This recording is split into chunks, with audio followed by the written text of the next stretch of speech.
Hey everybody, welcome to the day show. Yeah, a little change of pace. And Pitt is right here over the phone. Yeah,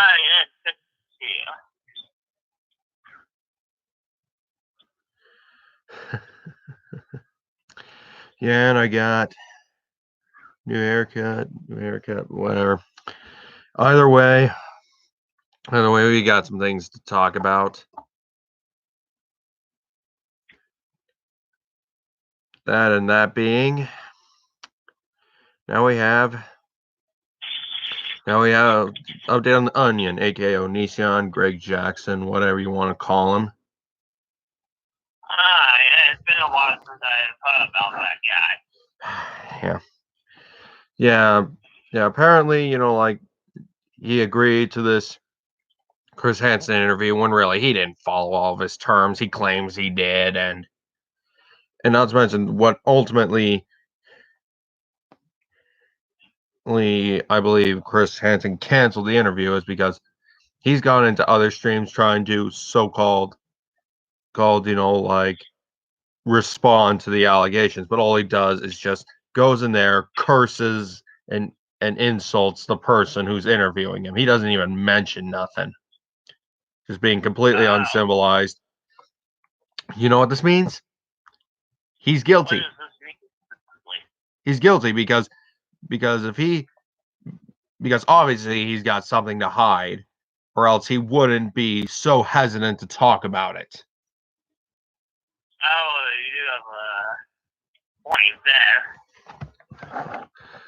Yeah, usually if people are like that, they've obviously got something to hide.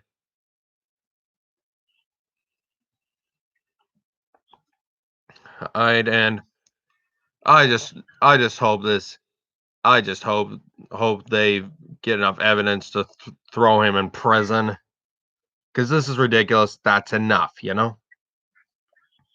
I know, this whole thing is getting a bit out of there. We're going to need to wrap this thing up.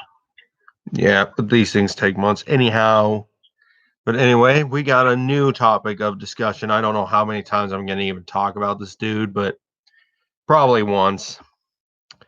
We have this new thing called Dante Vanity. Or I think that's his name. Vanity. You might wonder, who is this guy? Yeah, who is this guy?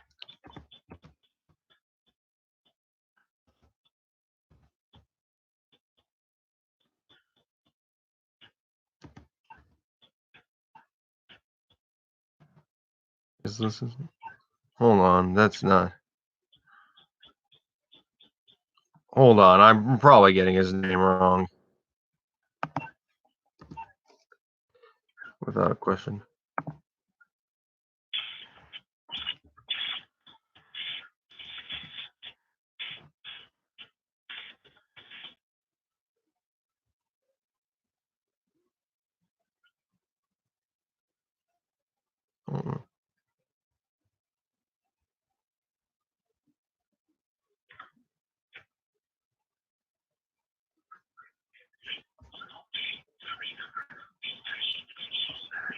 Let's see if I can find this guy's name. I probably, but all I know is that like his stage name is Donve Vanity. Dafe Vanity.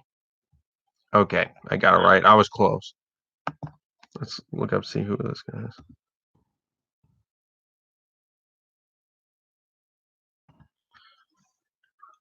All right, so he was a founding member of this music group called Blood on the Dance Floor. Yes, that is the group. All the goth female people are into it. It's a good of a dance floor, dude. And apparently Jeffree Star had some affiliation with them a long time ago. Okay. All right, so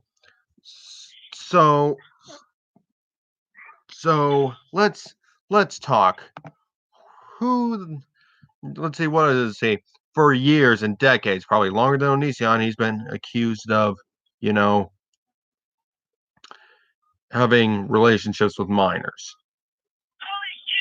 Okay. And that's not a good allegation to have. No, it's not. And I think this old cyberbullying victim Jesse Slaughter actually had contact with him and was one of the victims. I believe that's what it was. But man, this guy's been going at it for years. And only now is it getting serious enough. No, and because he's trying to profit once again off his music and the group and stuff like that. But do you know where he's living right now? Where exactly? His parents' basement.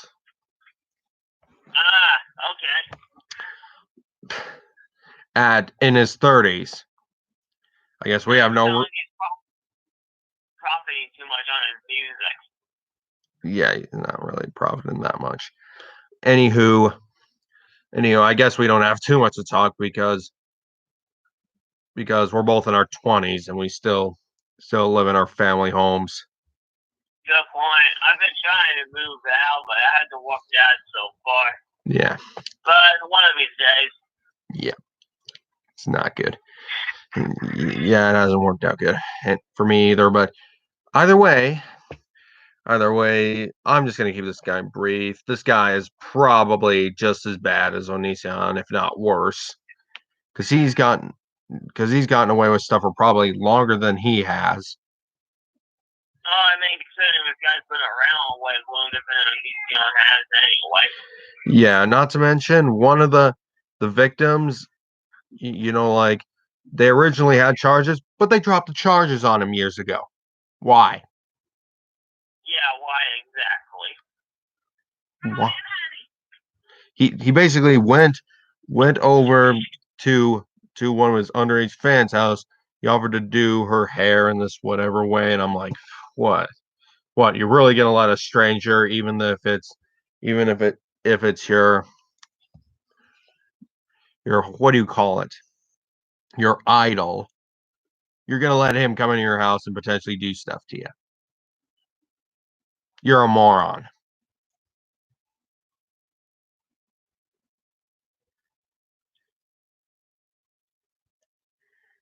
It's ridiculous. Other things we need to talk about. Thought we'd have some other things to talk about is, I've been really busy at work, so I'm still trying to get some of these videos I haven't uploaded out because stuff really needs to be done. I managed to get that April Fool's gameplay out. Oh, you did? Yep. Oh, you sure it wasn't just April Fool's prank? You're just like, yeah, we got a game video, April Fool's. No, it was another thing, another year, another not critically acclaimed game. Okay. I remember the first one I think I did was Superman 64. Superman 64, that game. Yeah.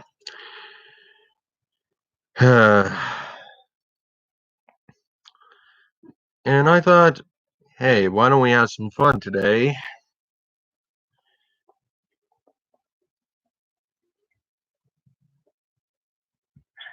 Today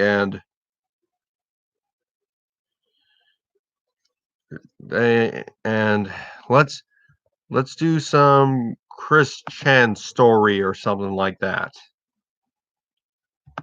Oh, Chris Chan, okay.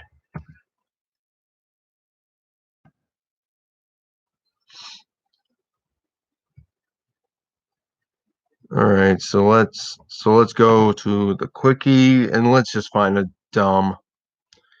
let's just find some article.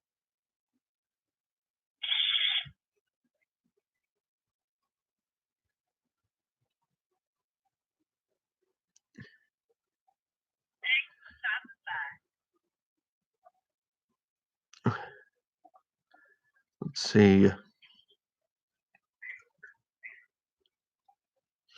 let's do. All right, let's see if we can do the. This will be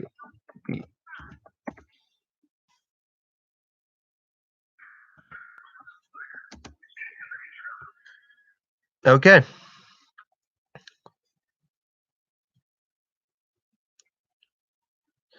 All right, so the gameplay. So let's do this, shall we? Yes, let's do it.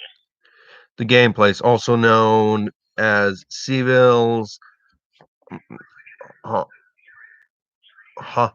Hobbies, Games, and Toys. Was a comic book, video game, card, toy, and hobby shop in Charlottesville, Virginia, from at least 2002 until the summer of 2008. Chris hung out there on a regular basis, going there every Friday without fail. Sorry. Blasted allergies. He's running without fail to play the Pokemon and Yu-Gi-Oh! TCGs. The shop hosted the Pokemon TCG League, where Chris served as a self-proclaimed volunteer gym leader, though he was not endorsed in any way and was largely simply tolerated by the store. After a long period of increasingly disruptive behavior and repeated warnings from staff, Chris was permanently kicked out of the store by one of the managers, Michael Snyder, on June 6, 2008. After his permanent ban, Chris attempted several times to regain access to the store, to no avail thanks to Michael's insistence. Following the judgment after October 28, 2011 incident seen below, Chris was forced to keep away from Michael Snyder at all times, which by extension meant that he was permanently banned from the store by law after the judgment up until its closing in June 2014. As of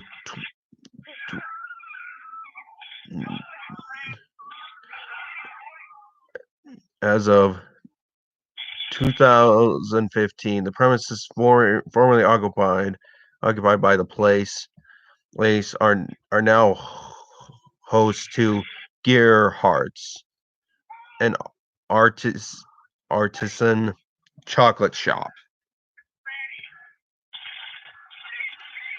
Let's see, people of notes.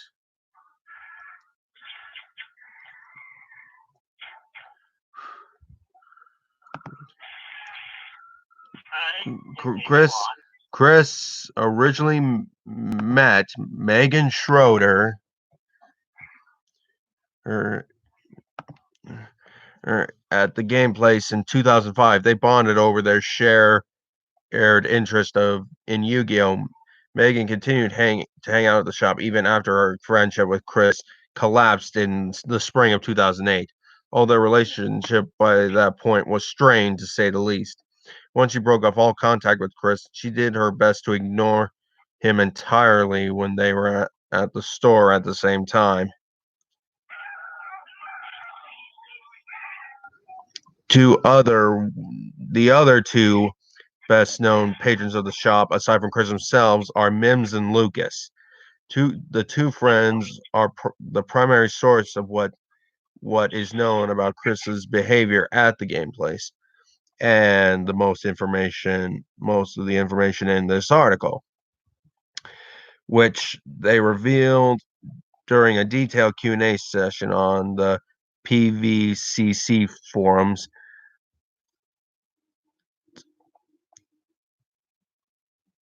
They are also famous for have taken and uploaded the first photograph of Chris to reach the internet, which Mims snapped, and Lucas uploaded to 4chan in the fall of 2007. Michael Snyder was one of the store's managers until he became the owner around October 2000.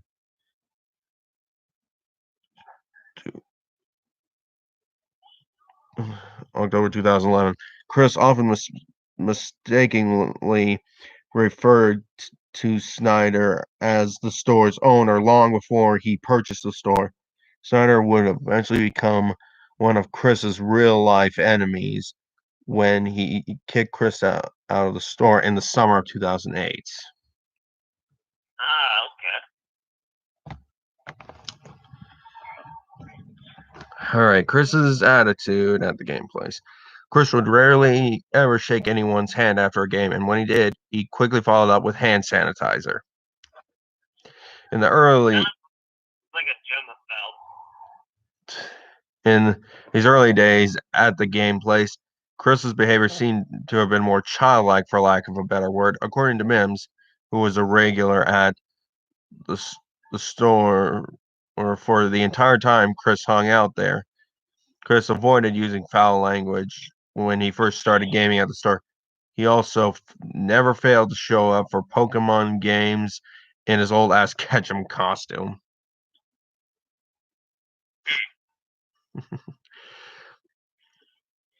The costume was eventually retired, however, by the time of the 2007 photo, Chris was showing up in his usual clown shirt and Sonichu medallions.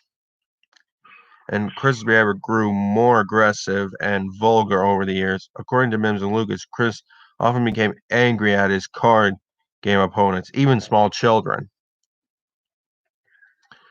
And October 2007 email from Megan mentions an incident where Chris was extremely threatening, insulting a guy whom he thought was putting the moves on his gal pal. Whatever. Mims recounted a few instances of Chris displaying his blatant racism, his dislike and distrust of black people. Oh, okay. So this is a racist. Or was, but whatever. He was openly suspicious of young black kids he played Pokemon and Yu-Gi-Oh with. Apparently, he thought they were going to make off with his cards. Chris nearly managed to earn himself a beating from an older black gamer by the name of TJ. Chris yells at him, and he's like, "I'm going to smack your effing face down." And TJ stands up like he's going to beat his ass, but I'm not going to say that. Chris shrinks back and says, "I meant your face down, monster." Likewise, Chris's homophobia occasionally surfaced when while he was hanging out at the shop. A gay regular at the store at the shop by the name of Eric was the target of mockery, insults, and threats from Chris, although Mims noted that for obvious reasons, Chris wasn't likely to ever do him any great physical harm. Chris also assumed that two of the shop's regulars were gay because they happened to exchange a few jokingly romantic remarks. His literal mind took that as proof that they were an actual couple. Okay, that doesn't prove anything. Nope, it doesn't.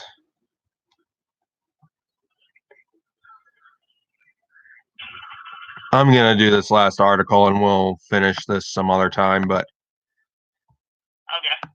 and we'll finish this some other time. But all right, so Chris the card gamer. He apparently spent plenty of money buying new cards at the store and built them into a sizable collection of themed decks. Chris didn't have any aptitude for deck building or strategy in the Pokemon and Yu-Gi-Oh trading card games. Even when playing against small children, he rarely won games or advanced in tournaments, although Mims recounted one occasion where Chris managed to win a match on a day when most of the regulars were absent. And proudly hollered, "I'm the level up king." Cliff often declared that his gym he was a gym leader in the store's Pokemon League, an older player who manages the tournament, keeps tracks of wins and losses, and so forth. It's mentioned in his resume, for instance.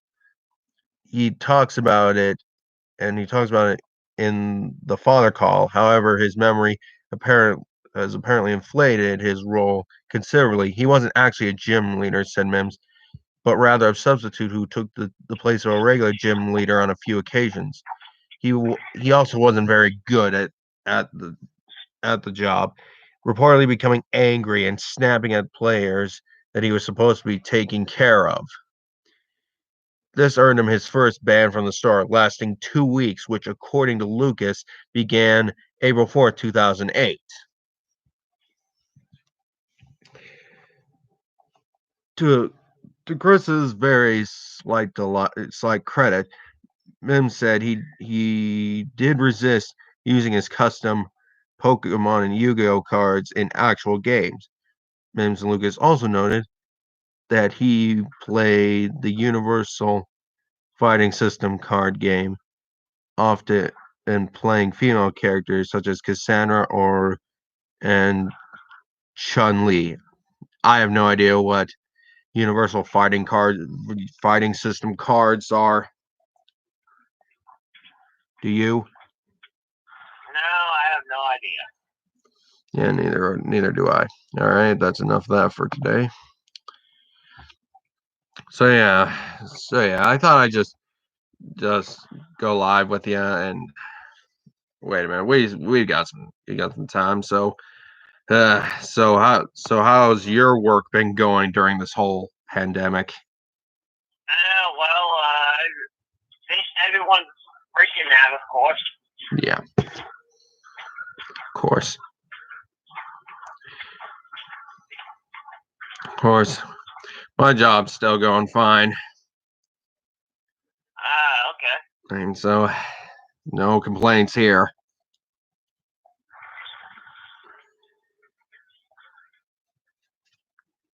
So yeah, so either way, I actually got some stuff I gotta get done. So anyhow, hope you enjoy the stream, and I'll see you in my next video. Goodbye. Stay on the phone.